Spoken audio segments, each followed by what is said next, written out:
ওই আমার মা গো। ওই টাঙ্গাইল জেলায় বাড়ি আমার, ওই আমার মা গো। ওই থানায় আমার গোপালপুরে, ওই আমার মা গো।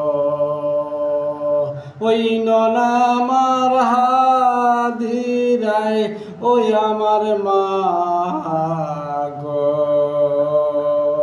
ওই গেলাম আমার সাতুটিয়ায়, ওই আমার মা গো।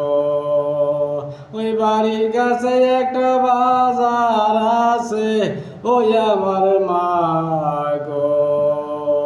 ওই তিনি ননের শেষ সীমানায়, ওই আমার মা গো। ওই জিনাই নদীর পার সুন্দর একটা হাট বই আছে, সীমান্ত বাজার, ওই আমার মা গো। সকাল বিকালে কাঁচা বাজার, এইখানেতে বসে, ওই আমার মা গো। ওই কেনাকাটার জন্য সবাই এইখানেতে আসে, ওই আমার মা গো, ওই আমার মা।